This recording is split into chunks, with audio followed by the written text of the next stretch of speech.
আজকে বানাবো ছোলার ডালের বড়া দিয়ে ব্রকলি আলুর তরকারি।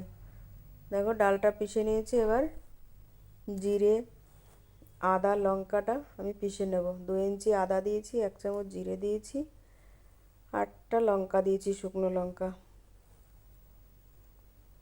মশলাটা পিষে নেব। এর মধ্যে একটা টমেটো কেটেও দিয়ে দিচ্ছি।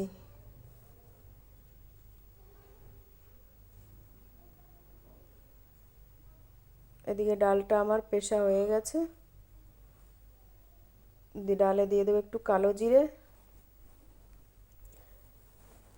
দিয়ে দেবো একটু ধনেপাতা,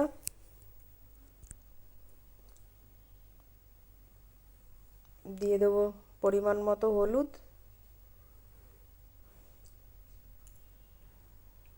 দিয়ে দেবো লবণ স্বাদ মতো,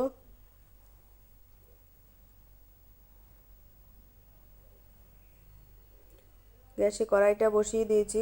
কপিটা আলুটা একটু ভাপ দিয়ে নেব। ভাপ দিয়ে তুলে নিয়েছি। এবার কড়াই গরম হয়ে গেছে, কড়াইতে তেল দিয়ে দেবো।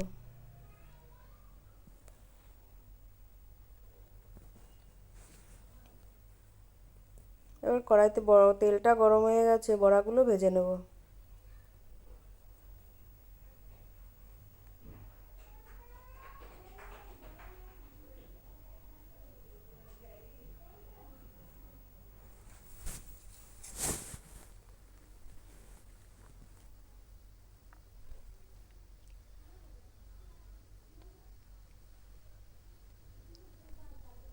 এইভাবে করে আমি বাদবাকি বড়াগুলোও ভেজে নেব।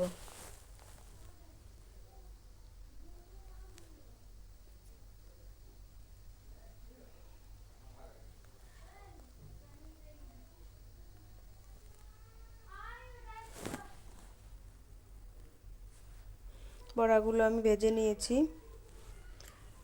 কড়াইতে আবার আমি তেল দিয়ে দেবো।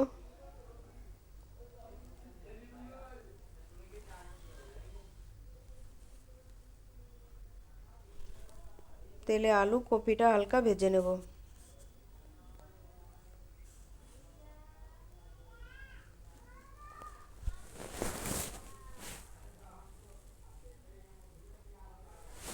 ভাজা হয়ে গেছে, কপিটা তুলে নিয়েছি।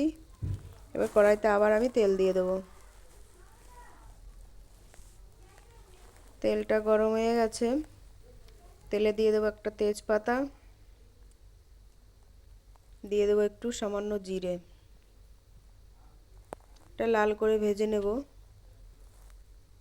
দিয়ে মশলাটা বাটা আছে, মশলাটা দিয়ে দেবো। মশলাটা দিয়ে দিয়েছি। এবার দিয়ে দেবো পরিমাণ মতো হলুদ,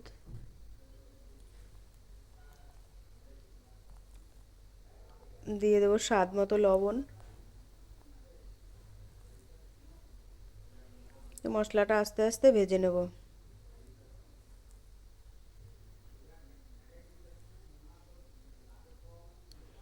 মশলাটা ভাজা হয়ে গেছে। এবার আলু কপিটা দিয়ে দিচ্ছি।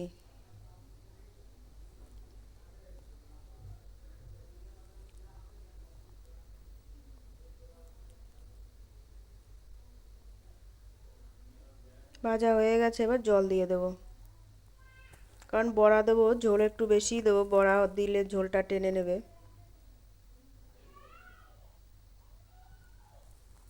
এবার বেটে নেব একটু গরম মশলা, একটা এলাচি, একটু দারচিনি, একটু বড় এলাচি, 2টো গোলমরিচ। তরকারিটা হয়ে এসছে আধা। এবার বড়াগুলো দিয়ে দিচ্ছি।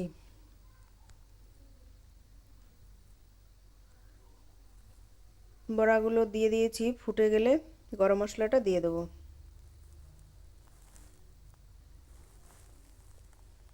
দিয়ে দিচ্ছি গরম মশলা বাটা, দিয়ে দেবো একটু ধনেপাতা,